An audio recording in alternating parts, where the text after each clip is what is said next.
Équation du type AX égale B. Dans cette vidéo, nous allons découvrir, si vous êtes en quatrième, ou revoir, si vous êtes en troisième, les équations du type AX égale B. Pour réussir ces résolutions, je me rappelle la notion d'écriture simplifiée travaillée en cinquième. 32x est l'écriture simplifiée de 32 fois x. Prenons l'exemple suivant, 34x égale 374. J'ai le schéma suivant. Je pars de x pour arriver à 374. Pour passer de x à 374, j'ai donc ma notion de simplification d'écriture qui intervient. Je sais que j'ai fait fois 34. Si je souhaite revenir à mon point de départ, si je souhaite annuler mon fois 34, je vais diviser par 34. J'ai la rédaction suivante. 34x égale 374. Dans mon premier membre, j'annule la multiplication par 34 en divisant par 34. Comme j'ai divisé par 34 dans le premier membre, je divise par 34 également dans le second membre. Puis, je simplifie par 34 dans mon premier membre. Il me reste x. Et dans mon second membre, quand je fais 374 divisé par 34, j'obtiens 11. Je retiens ce qui annule une multiplication est une division. Je vais retrouver la notion de la règle des signes avec les nombres relatifs. Si on me donne moins 25x égale 625. Dans mon premier membre, pour annuler la multiplication par moins 25, je vais diviser par moins 25. Je fais attention, c'est moins 25 qui multiplie x. Donc je pense à diviser par moins 25. Je reporte bien le signe au nombre. Pour conserver mon égalité, mon second membre est également divisé par moins 25. Dans mon premier membre, je simplifie par moins 25. Il me reste donc x. Dans mon second membre, je fais attention à ma règle des signes. Mon numérateur est un nombre positif et mon dénominateur est un nombre négatif.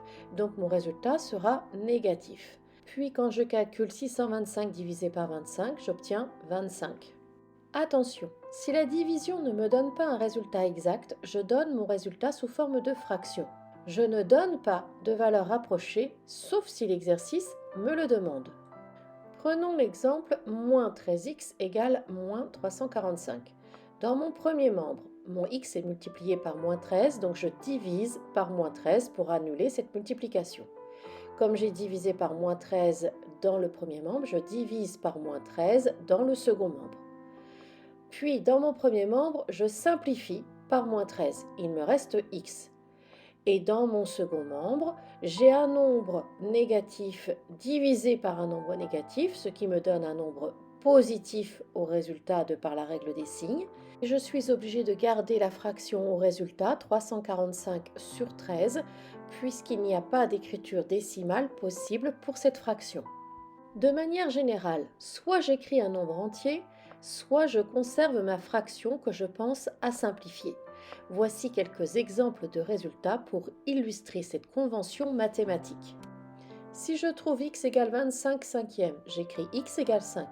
Si je trouve x égale moins 25 quinzièmes, j'écris x égale moins 5 tiers, c'est-à-dire que j'ai simplifié. Si je trouve x égale 5 septièmes, je laisse le résultat ainsi. Enfin, si je trouve x égale 4 cinquièmes, je vais garder le résultat sous forme de fraction, même si une écriture décimale existe. Ici, ce n'est pas faux d'écrire x égale 0,8. Cependant, il est fortement conseillé de garder le résultat en fraction. On dit que ces équations sont du type ax égale b, où a et b peuvent être des nombres négatifs, et qu'elles ont pour solution x égale b sur a. Je pense à appliquer ma règle des signes. Reprenons les trois exemples de cette vidéo. Pour 34x égale 374, j'ai a égale 34 et b égale 374. Pour moins 25x égale 625, j'ai a égale moins 25 et b égale 625.